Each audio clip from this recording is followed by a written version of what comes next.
तो इंग्लैंड के खिलाफ खेले जाने वाली 5 मैचों की टी20 सीरीज के लिए टीम इंडिया का स्क्वाड सामने आ चुका है। सूर्य कुमार यादव कप्तानी करेंगे। एक सरप्राइजिंग चीज देखने को मिली, ऑलराउंडर अक्षर पटेल को टीम का उप कप्तान चुना गया है और स्क्वाड की सबसे बड़ी हाईलाइट थे 14 महीने के बाद कमबैक करने वाले लाला यानी कि मोहम्मद शमी। अंकिता, फाइनली शमी का कमबैक हुआ। बिल्कुल, फाइनली शमी का कमबैक हुआ और खबरें भी आ रही थी अखिल के शमी जो है वो मैच में होंगे, क्योंकि अपडेट्स भी आ रही थी। विजय हजारे ट्रॉफी में भी उन्हें हमने देखा था, उसके बाद बुमराह पर भी जब हमने सिडनी मैच में देखा था कि इंजरी उन्हें हो गई थी, उसके बाद से लगा कि शायद बुमराह जो है वो मिस कर सकते हैं ओडीआई सीरीज भी और चैंपियंस ट्रॉफी भी। हालांकि उम्मीद यही है कि शायद मार्च तक या फिर मार्च से पहले ठीक हो जाए, पहले हफ्ते तक ठीक हो जाए बुमराह। लेकिन मोहम्मद शमी के लिए कुछ डाउट है उनके लिए। अभी डाउट है, क्योंकि आप एक खिलाड़ी को यार, क्योंकि उन्होंने बहुत कुछ किया यार, खासकर टेस्ट मैच तो इतना गलती हमारी है, हमने इतना वर्कलोड उस बंदे के ऊपर बढ़ा दिया ना कि मतलब कप्तानी भी कर ले, जब बैटिंग आए बैटिंग भी कर ले, फील्डिंग तो करनी है और 90 लंबे स्पेल भी डालो। मतलब मेलबर्न में 9 ओवर का स्पेल था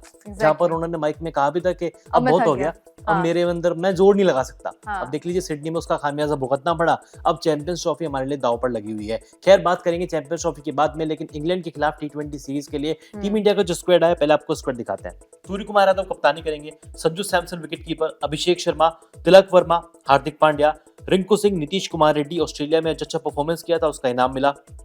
अक्षर पटेल, इनको कप्तान बनाया गया है। हर्षित राणा, अर्शदीप सिंह, मोहम्मद शमी, वरुण चक्रवर्ती, रवि बिश्नोई, वॉशिंगटन सुंदर और ध्रुव जुरेल सेकंड विकेट कीपर होंगे। तो ये है इंग्लैंड के खिलाफ खेले जाने वाली टी20 टीम।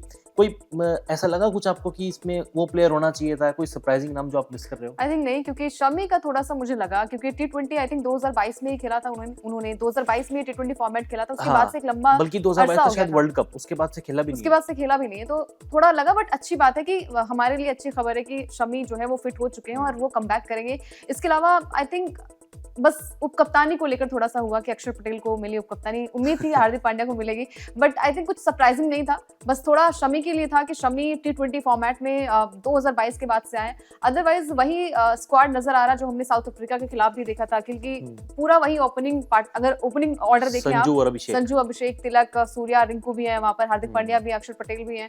आई थिंक 2-3 नाम जो है वो शायद टीम में शामिल हुए हैं, अदरवाइज कुछ ज्यादा सरप्राइजिंग था नहीं मेरे लिए। जैसे ध्रुव जुरेल, नीतीश कुमार रेड्डी, क्योंकि दोनों ने, ध्रुव जुरेल को मौका तो नहीं मिला बीजीटी में खेलने का, लेकिन वार्म अप मैच खेले थे जहां पे अच्छा परफॉर्मेंस भी किया था। अंकिता, 2 चीजें होती हैं इस स्क्वाड में। एक तो मोहम्मद शमी, जैसा आपने भी कहा कि 2022 में टी20 खेला इंटरनेशनल, उसके बाद कोई इंटरनेशनल मैच नहीं खेला था टी20 फॉर्मेट में। अब उनको क्योंकि कमबैक करने का मौका मिला है, यानी कि वनडे सीरीज भी खेलेंगे और मोस्ट लाइकली अब चैंपियंस ट्रॉफी भी खेलने वाले, दुबई की फ्लाइट पकड़ेंगे। शायद सेलेक्टर्स ने उसी चीज को ध्यान में रखते हुए कि जितने इंटरनेशनल मैच खेलने का मौका मिलेगा चैंपियंस ट्रॉफी से पहले, उतना शमी के लिए बेनिफिट रहेगा, टीम इंडिया के लिए भी उतना फायदेमंद रहेगा। एक चीज तो शमी का सवाल। दूसरी चीज ये उठती है कि हार्दिक पांड्या के साथ अचानक से ऐसा क्या हो गया?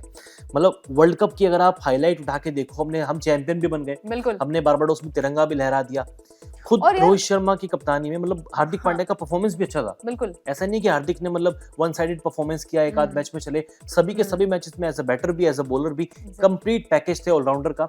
कप्तानी भी चली गई, अब कप्तानी भी चली गई। हाँ, थोड़ा सरप्राइजिंग लग रहा है, क्योंकि हमने 2024 वाला वर्ल्ड कप हुआ था, उससे पहले यही कयास लगा रहे थे कि शायद हार्दिक पांड्या ही टी20 के कप्तान होंगे।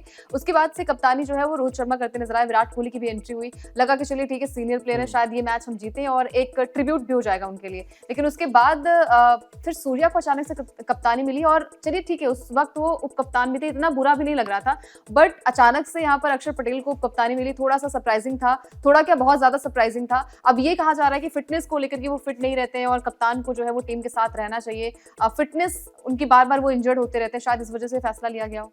लेकिन एक फिर चीज ये भी तो है ना, अगर आप फिटनेस को आधार पर रख रहे हो तो फिर आप उनको टीम में भी मत चुनो। अगर आपको डाउट है कि बंदा 100% फिट नहीं है तो 15 में भी मत चुनिए। अचानक से कप्तानी छीन लेना कहीं ना कहीं प्लेयर के प्लेयर को भी लगता होगा ना कि यार कल तक तो मैं इस टीम का कप्तान होने वाला था, अब मैं इस टीम का उप कप्तान भी नहीं हूँ, सिर्फ एक सीनियर प्लेयर बन के रह गया हूँ। तो शायद हार्दिक पांड्या के साथ टू बी वेरी फेयर मुझे लगता है कि थोड़ा बहुत तो गलत हुआ यार। वो उप कप्तान तो बंदा डिजर्व करता था, हालांकि मैं उनको एज अ कैप्टन भी देखता था, लेकिन ठीक है, सूर्य ने भी ऐसा कुछ खास बुरा नहीं किया। जब से कप्तान बने हैं, श्रीलंका में टी20 सीरीज जीत गए, फिर बांग्लादेश को हरा दिया घर पे, साउथ अफ्रीका के खिलाफ हम जीत के आए थे, यानी कि लगातार हमने अच्छा परफॉर्मेंस किया। अब इंग्लैंड के खिलाफ जो सीरीज होने वाली है, सूर्य अगर 5 मैचों में चलते हैं, अगर अच्छा परफॉर्मेंस रहा, 1-2 शतक भी आ गए तो चैंपियंस ट्रॉफी खेल लेंगे। हाँ, थोड़ा-सा मुझे लगता है कि शायद उन्हें प्रायोरिटी मिले, क्योंकि हमने वर्ल्ड कप में भी देखा था कि सूर्या को इसी वजह से लिया गया था अखिल कि वो जो लास्ट के ओवर्स होते हैं ना, खासकर 15 ओवर जो बचते हैं डेथ ओवर्स में, वो तेज बल्लेबाजी करते हैं। वहां पर एक ऐसा हमें बल्लेबाज चाहिए जो टुक-टुक कर बल्लेबाजी नहीं बल्कि तेज रफ्तार से बल्लेबाजी करे, तो शायद उन्हें मौका मिल सकता है। बट थोड़ा डाउट है, क्योंकि आपके पास फिर और भी प्लेयर्स हैं वहां पर, आपके पास ऋषभ पंत भी होंगे, आपके पास और भी ऑप्शंस होंगे, तो शायद थोड़ी मुश्किलें उनके लिए हो जाएंगी। बट T20 में अच्छा प्रदर्शन करेंगे तो शायद उन्हें मौका मिल सकता है, क्योंकि सीनियर प्लेयर के तौर पर भी, और दिमाग में ये भी रहेगा कि सूर्या है, मैं और आप यही चाहते हैं ना कि जब सूर्या आते हैं तो मन में यही होता है, सूर्या हो चाहे हार्दिक हो, कि डेथ ओवर्स में आएंगे तो मैच जीत भी सकते हैं, मैच एक तरफा अंदाज में भी ले जा सकते हैं। तो ये काबिलियत जो है इस खिलाड़ी में है, और सूर्या का भी ट्रैक रिकॉर्ड यही रहा है, जब से कप्तानी मिली है तब से सारे मैचेस जीते हैं और काफी अच्छा प्रदर्शन भी रहा है। अब उम्मीद है कि टीम इंडिया का टॉप ऑर्डर, खासकर संजू सैमसन ने जो कमाल किया था पिछले, चाहे वो साउथ अफ्रीका का मैच हो, बांग्लादेश सीरीज हो, वहां पर उन्होंने एक बेहतरीन पारी खेली थी। अब साथ यहाँ पर अभिषेक को देना पड़ेगा, अदरवाइज तिलक ने भी अपने आप को बहुत बहुत बहुत ज्यादा इंप्रूव किया है। हालांकि अगर इस टीम की ताकत कमजोरी की बात करें तो कमजोरी मुझे अभिषेक शर्मा की बैटिंग लग रही है, क्योंकि मुश्ताक अली ट्रॉफी, विजय हजारे ट्रॉफी, पंजाब की कप्तानी भी कर रहे हैं और वो कुछ खास अप्रोच उनकी बैटिंग में देखने को नहीं मिली। एक आध अच्छी पारियां आई हैं, मुश्ताक अली ट्रॉफी में भी आई, विजय हजारे ट्रॉफी में भी आई, लेकिन वो तूफानी अंदाज जो आईपीएल में देखने को मिलता है, वो इकलौता शतक था। हाँ, उसके बाद से लगातार फ्लॉप चल रहे हैं। बांग्लादेश सीरीज तीनों मैचों में कुछ नहीं किया। इनफैक्ट मुझे लग रहा था कि शायद इंग्लैंड सीरीज के लिए उनको ड्रॉप किया जाएगा, ऋतुराज गायकवाड़ को मौका मिलेगा, लेकिन ऋतुराज के साथ तो पता नहीं एक अलग ही लॉबी चलती है। उनको ऐसा लगता है कि गंभीर सीएसके के प्लेयर्स को पसंद ही नहीं करते। अब ये हाँ थोड़ा सा मुश्किल है, क्योंकि यार बहुत अच्छा प्लेयर है, खासकर T20 फॉर्मेट हो या फिर टेस्ट फॉर्मेट हो, 100 भी लगाया इंडिया के लिए। एग्जैक्टली, हर एक फॉर्मेट में ऋतुराज जो है वो फिट बैठते हैं। उनकी फिटनेस पे भी हमने देखा है कि काफी अच्छा वर्क करते हैं वो, और खासकर आईपीएल में भी हमने देखा है कि कप्तानी भी करते हैं और मैच को एक स्टार्ट काफी अच्छा मिल जाता है। लेकिन ऋतुराज का ना होना, आई थिंक ये सिलेक्टर्स का कुछ अलग फैसला होगा, क्योंकि थोड़ा बहुत ज्यादा सरप्राइजिंग नहीं होना चाह रहे थे कि जो टीम पहले थी वही होनी चाहिए। शायद यही माइंडसेट हो कि हमें जीतना है मैच, क्योंकि अभी बहुत ज्यादा ट्रोल भी हो गए थे गौतम गंभीर की, बार बार चेंजेस कर रहे हैं, बार बार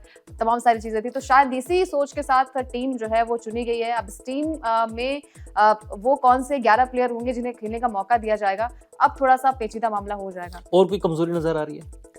आई थिंक कमजोरी नहीं है, मेरे हिसाब से कमजोरी कुछ है नहीं, क्योंकि अगर टॉप ऑर्डर आप उठाकर देखें, जैसे आपने अभिषेक के बारे में कहा, हाँ उन्हें एक बड़ा कॉल लेना पड़ेगा कि आपको स्टार्ट काफी अच्छा, संजू क्योंकि स्टार्ट काफी अच्छा मिल जाता है, तो जब आपके साथ एक सीनियर प्लेयर है और उन्होंने बहुत सारा मैच भी खेला है, तो आप उनके साथ रह के, जैसे रोहित और जायसवाल होते हैं, तो रोहित कहीं ना कहीं वो गाइड करते हैं, तो ऐसा ही कुछ काम संजू को करना पड़ेगा। और चलिए ठीक है, स्टार्ट थोड़ी सी आप धीमी कर सकते हैं, लेकिन फिर आप बड़ी पारी में तब्दील करेंगे तो बाकी के बैट्समैन के लिए इजी हो जाएगा। जैसे तिलक वर्मा, आपको पता ही है कि नंबर 3 पर कुछ खास प्रदर्शन उनका रहा है तिलक वर्मा का। साउथ अफ्रीका में 2 शतक थे। 2 शतक उसके बाद मुश्ताक अली ट्रॉफी में आके भी 100 लगाया था। दुनिया के पहले बल्लेबाज बने थे, ना भारत के बल्कि दुनिया के, जिन्होंने T20 फॉर्मेट में लगातार 3 सेलेक्टेड होके और उसके बाद भी लगातार अच्छी फॉर्म में थे। नंबर 3 पे कंसिस्टेंट परफॉर्मेंस देखने को मिली है, यानी कि इंग्लैंड के खिलाफ नंबर 3 में तिलक वर्मा फिक्स हो चुके हैं। शुभमन गिल के लिए, ऋषभ पंत के लिए शायद कमबैक करना उतना ईजी नहीं होगा अंकिता, क्योंकि जिस तरीके से संजू सैमसन का परफॉर्मेंस है, 2024 3 शतक थे 7 मैचों के अंदर, साउथ अफ्रीका में 200 थे,